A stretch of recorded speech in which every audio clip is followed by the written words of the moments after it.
Bismillahirrahmanirrahim. Assalamualaikum warahmatullahi wabarakatuh.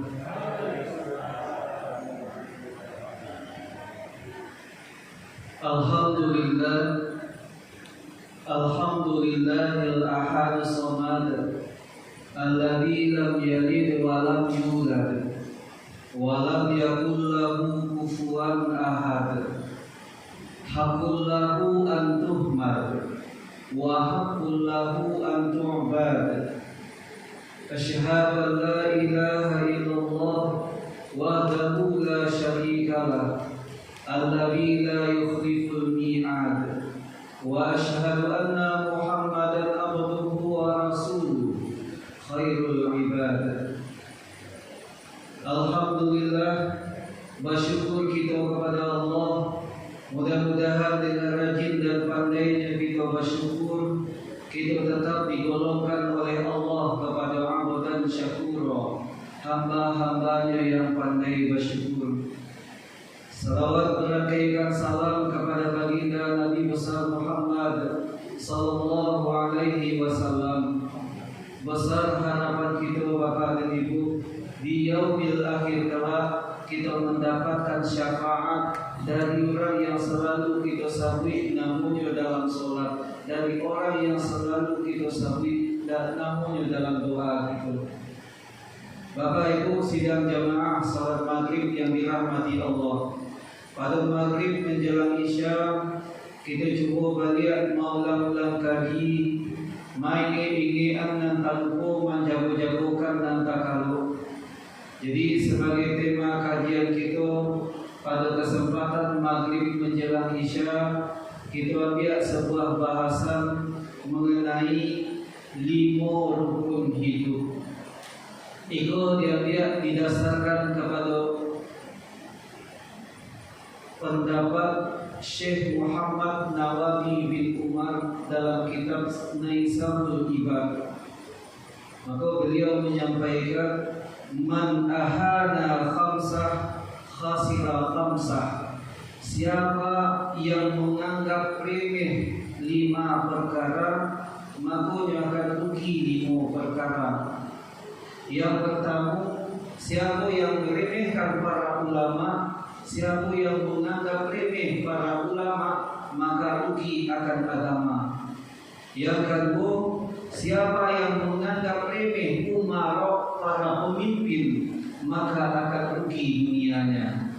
Yang ketiga, siapa yang menganggap remeh, meremehkan tetangganya, maka akan rugi manfaatnya.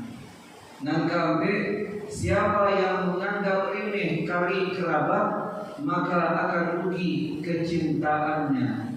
Dan yang kelima, siapa yang menganggap remeh ahli atau disebut dengan pasangan, maka akan rugi dengan kemanisan hidupnya. Maka masuk kita kepada pendapat yang pertama yang disampaikan oleh Syekh Muhammad Nawawi tadi. Yang pertama, siapa yang menganggap remeh ulama, maka dia akan rugi dengan agama. Maka kalaulah kita cakap secara umum ulama itu artinya adalah orang yang tahu. Kalau di kita ulama itu artinya adalah orang yang tahu dengan ilmu agama, tahunya dengan fikih, tahunya dengan tafsir, tahunya dengan hadis, tahunya dengan halal dan haram, tahunya iko rukun, iko sunnah, iko mubah, iko yang mesti dikarajukan, iko yang mesti ditinggalkan. Maka singkatnya di kita orang yang tahu dengan ilmu agama, maka disebutlah dia dengan ulama. Maka disampaikanlah dalam hadis Nabi, siatu ulama, al-ulama warathatul anbiya. Ulama itu adalah pewarisnya para nabi. Dan di situ Bapak Ibu yang hidup di ranah Minang, yang berlandaskan kepada wadai bahasa di syarak bahasa di kitabullah, maka menyatakan siatu ulama di Minangkabau disebut dengan suluh bendam dalam nagari. Maka ayat suci tapi yang jadiah sampai minum kurang banyak. Maka segala bentuk aktivitas hal ihwal tentang masalah ibadah, maka ditanyakanlah kepada para ulama. Maka ketika ada di antara kita yang menganggap penting para ulama, maka ruginya dengan ilmu agama. Barang kemudian itu tahunya kita dengan Al-Quran, tahunya kita dengan hadis, tentu didasarkan oleh pendapat para ulama.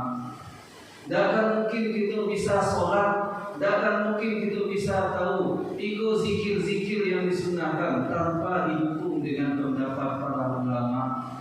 Maka kalau ada di antara kita yang menganggap demikian, maka rugi dengan ilmu agama. Lama kemudian Bapak Ibu, kalau seandainya kita menganggap yang demikian, contoh ketiknya saja, entahkah itu masalah fikih ibadah, ataupun masalah fikih muamalah, tahu kita ikut haram, ikut boleh dikerajukan, tentu itu atas dasar para ulama.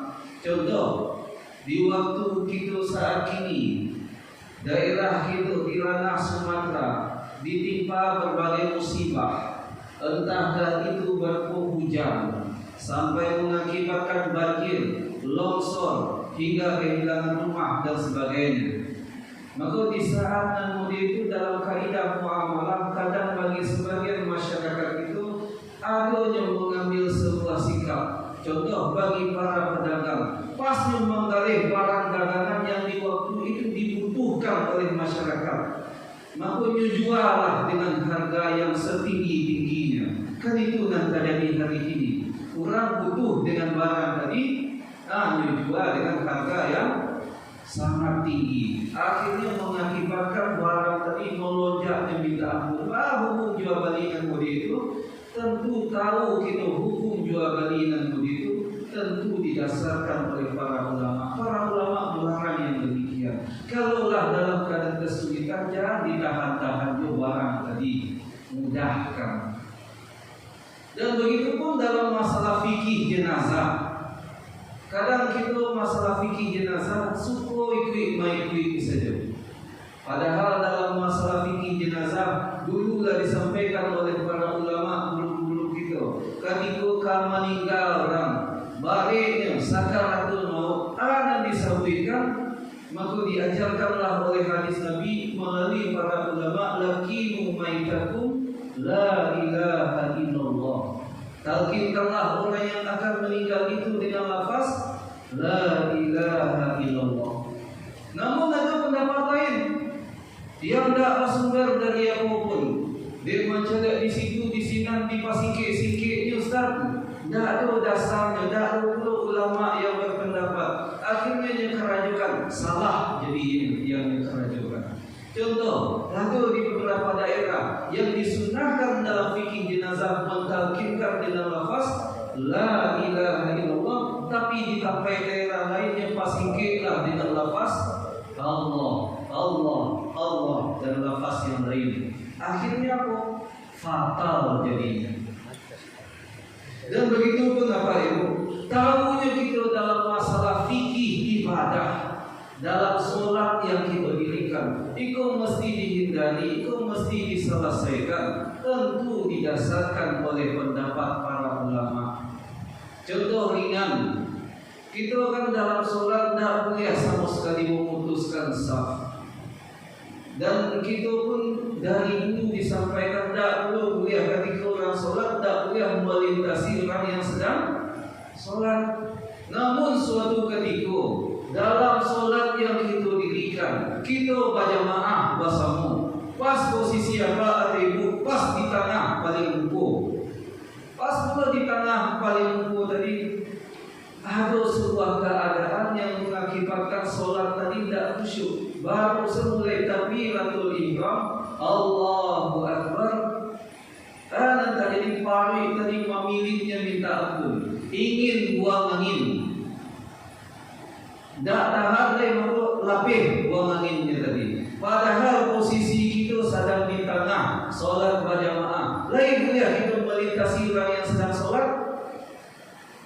Kalau dia tidak tahu dengan ilmu yang demikian, makanya tetap saja sholat di tengah. Padahal wuduknya lah lapih, sholatnya lah tahu. Tapi kalau tahunya dengan ilmu agama, siapa yang tidak boleh dilintasi? Yang tidak boleh dilintasi itu adalah yang di muka, Pak Imam. Tapi kalau kita yang di tengah, walaupun di muka posisinya tadi lapih, buang anginnya, maka silakan nyebatalkan sholat, langsung tujuan kali, langsung berjalan punya. Walaupun ada orang yang sholat di sebelah tetap, apakah kita di sebelahnya sebagai orang yang sedang sholat mesti diambil pulang? Tidak, memang tidak. Yang tidak boleh dilewati adalah Pak Imam dan dibuku. Maka tahunya demikian tentu melalui perantara para ulama, guru-guru kita terdahulu. Dan begitu pun tahunya kita ada sebuah kaidah. Kadang ada di antara kita Bapak Ibu yang suku ikut mengikut dalam ibadah. Ada kadang ada di antara kita ketika salam, Assalamualaikum warahmatullahi, buka tapak kanan bagian kanan. Assalamualaikum warahmatullahi, nyetupin loh. Akhirnya kok dicari kawan sebelah mau itu Ustaz, dicari kawan di ujung mau itu. Akhirnya kok kawan tadinya baguru bukan kepada ulama, tapi baguru kepada kawan, dan kawan pun kadang salah loh pengamalan. Fatal jadi. Nah gini Pak, apakah ada dasar yang demikian? Nyatunya dasarnya tidak ada. Kamu dan kawan-kawan di MUI Kota Padang telah mengkaji yang demikian. Tidak ada basubuk satu pun dalil yang menyuruh membuka pas waktu salam. Assalamualaikum warahmatullahi. Assalamualaikum warahmatullahi. Tidak ada dalil. Tapi dalil yang melarang ada. Tetap saja pada posisi yang demikian dia dibuka ya, ditutup. Tahunya demikian tentu didasarkan oleh para ulama tadi. Jadi poin pertama Bapak dan Ibu, tatkala meremehkan para ulama, menganggap enteng para ulama, maka rugi gitu dengan ilmu agama. Nah, begitu pun dengan kadang ada di antara kita sepele saja menganggap hal-hal yang dianggap kadang ikut jarang terjadi, tapi ketika bertamu akhirnya kalang kawin kita bersama. Apa contohnya? Dulu mana pernah disampaikan ketika sholat misalnya, ketika sholat yang didirikan tiba-tiba talupo yang mengkomandoi tadi. Pernah mau ceritakan dulu di tapai 3 di Belimbiang. Di kejadian itu pas di sholat asar berjamaah, tiba-tiba Pak Imam sabana-bana talupo. Pak Imam yakin ikulah cukup ambil, padahal masih ikut. Maka Pak Imam lah yakin nampak padahal masih ikut. Di rakaat ketiga tadi Pak Imam langsung Allahu Akbar, langsung duduk tasyahud akhir, padahal masih tiga. Orang yang tahu mengingatkan dengan lafaz Subhanallah, Subhanallah, Subhanallah. Betul. Di tadana subhanallah ke belakang, maka berlaku hukum fikih yang selanjutnya. Apa tuh? Diingatkan pula dengan mana buat hukum tangan. Tapi kok nyampang di ibu dan di belakang tak tadana lafaz subhanallah tadi. Kalau dia kok lambe itu subhanallah yang diingatkan. Tak tadana. Fa imam Allahu akbar untuk dua, ibu Allahu akbarnya untuk tegak. Yang syekh juga syekh tegak. Ibu selesai membaca Al-Fatihah waladhdallin amin. Pak Imam kebetulan selesai itu sampai fil alamin innaka hamidum majid.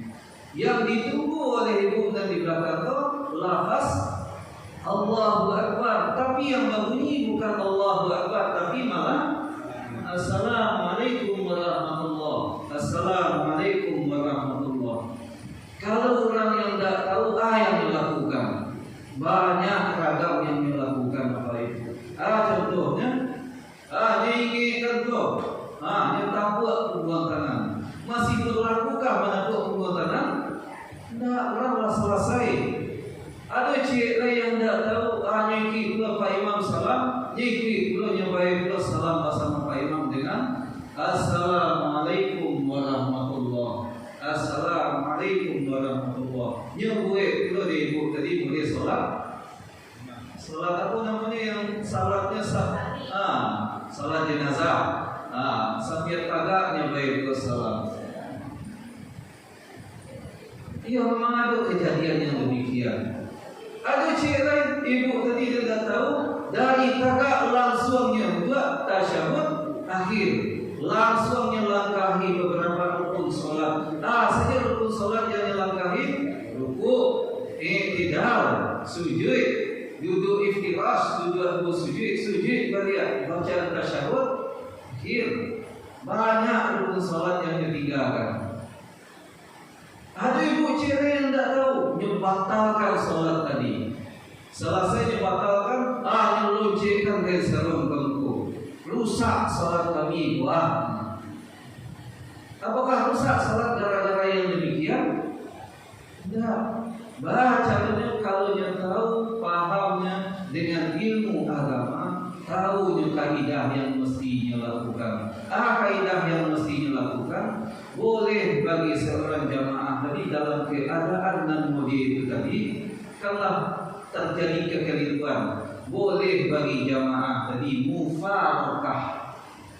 Mufarakah boleh bagi seorang jamaah untuk memisahkan dirinya dari berjamaah. Lama maksudnya, ibu kan tak mungkin nampak tirai yang warna oranye betul.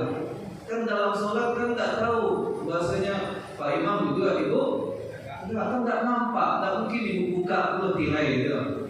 Kan dia terhalang deh, terhalang. Nah kini Pak, selesai waladhdallin amin, kironya yang berbunyi Assalamualaikum warahmatullah, Assalamualaikum warahmatullah. Maka sikap kita lanjutkan solat tadi secara sendiri sesuai dengan yang disampaikan waktu dulu mana. Bacanya Allahu Akbar, kita lanjutkan solat tadi secara sendiri. Maka istilah fikihnya disebut dengan mufarakah, memisahkan diri dari berjamaah. Apakah mundur kita ke belakang? Tidak, tetap safnya tadi di saf yang kita posisikan tersebut. Tidak usah perlu mundur, tidak usah perlu maju, tidak usah perlu pindah sebagainya. Dan tidak perlu kita membatalkan yang demikian. Apakah putus berjamaah tadi? Apakah hanya putus? Secara zahirnya lah putus dari awal. Di mana putusnya? Yang ibu di belakang tagak, yang ibu juga kan putus tuh. Kan berbeda gerakan. Tapi secara fadilah 27 derajat tetap mendapatkan yang demikian. Maka ketika dianggap enteng kajian yang disampaikan dalam ini, maka rugi kita dengan ilmu agama. Lalu kalau yang tadi terlebih kata kurang, kalau terlebih apa sikap kita? Boleh bagi seorang dengan kalau tadinya mufarqah, yang kedua boleh yang melakukan dengan sebutan pasti waktu itu sholat zuhur atau sholat asar yang mesti nyampe kiranya sabana-bana tanpo tabwelah menjadi limo. Yang di muka tentu tahu, yang di belakang apakah nampak? Tidak. Maka ibu kau menyambut Allahu Akbarnya untuk duduk tasyahud akhir. Apakah nampak ibu kau yang talak menuju rakaat kelima itu? Tidak. Allahu Akbar. Nah, tidak nampak ibu duduk yang di muka tegak. Diingatkan kadang tidak terdengar sampai ke belakang. Maka bang kita lah duduk tasyahud akhir, lah baca tasyahud akhir, lah salam saya pun sampai fil alamin innaka hamidum majid. Kita menunggu lafaz assalamualaikum warahmatullah, assalamualaikum warahmatullah. Yang berbunyi bukan lafaz assalamualaikum, tapi yang berbunyi adalah lafaz Allahu Akbar. Bahas sikap kita. Maka sikap yang kedua namanya bolehnya intizar, tunggu Pak Imam tadi sampai selesai, sampai filala, sampai salam. Baca dulu duduk. Tapi dengan catatan apa? Selamanya duduk tasyahud akhirnya menunggu Pak Imam sampai salam. Tidak boleh dulu bagi jamaah tadi nyoba manuang dalam sholat. Kebanyakan kita kok gak terlamu, kita manuang. Maka di menunggu tadi lah sampai fil alamin innaka hamidum majid. Pak Imam berku kita tunggu juga. Maka sikap yang kita lakukan, maka silakan perbanyak dengan doa. Doa kan banyak. Allahumma inni a'udzubika yang biasa kita baca. Tidak ada bagi kami doa murid Ustaz. Maka silahkan diperbanyak dengan doa sapu jagat lain tapi bagi kita. Silahkan Rabbana atina fid dunya hasanah. La selesai ulang balik. Sambil menunggu Pak Imam Allahu Akbar, Samiallahu liman hamidah, Allahu Akbar, Allahu Akbar, sampai bego fil alamin innaka hamidum majid. Assalamualaikum. Maka kita salam bersama dengan Pak Imam. Nah, namun nyatanya pas di rakaat terakhir Pak Imam tahu nyatakan, oh iya rukunya terlebih jumlahnya tadi kan kalau terlebih katakan di sebelum salam, sunnahnya sujud sawi di sebelum salam. Lafil alamin innaka hamidum majid. Pasca salam, assalamualaikum. Pasca menyampaikan demikian kan riuh terlebih tadi, yakin juga terlebih. Maka sunnahnya sujud sawi. Maka Pak Imam memberikan takbir dengan Allahu Akbar. Pertanyaannya, kami begitu yang bakal menunggu dengan sikap intizarah, kita tunggu Pak Imam tadi sampai selesai. Pak Imam sujud sawi, apakah kita yang tidak salah di belakang ikut sujud sawi? Tidak. Maka itu uniknya perkara berjamaah mesti kita selesaikan dengan berjamaah. Jadi kalau Pak Imam mengakui yang demikian, kita sebagai makmum kalau tidak ikut terus sujud sawi, sholat kita pun yang rusak. Maka kita tetap ikut sujud sawi yang demikian. Nah, maka itu kalau seandainya menganggap enteng kajian-kajian, memang sepele kan, itu sepele yang demikian. Tapi kalau dianggap sepele, maka rugi kita dengan ilmu agama.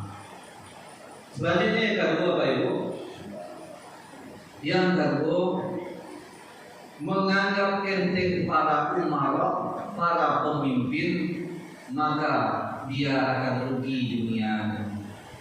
Kita ambil pemimpin di dunia dan pemimpin dalam masalah agama. Kita ambil pada kondisi umum. Ketika kita dapat dengan pemimpin, maka kebijakan-kebijakannya tadi pasti juga kebanyakan untuk daerah kita. Tapi kalau tidak dapat kita dengan pemimpin, lain kenapa kebijakannya untuk daerah itu tidak tahu sedapnya.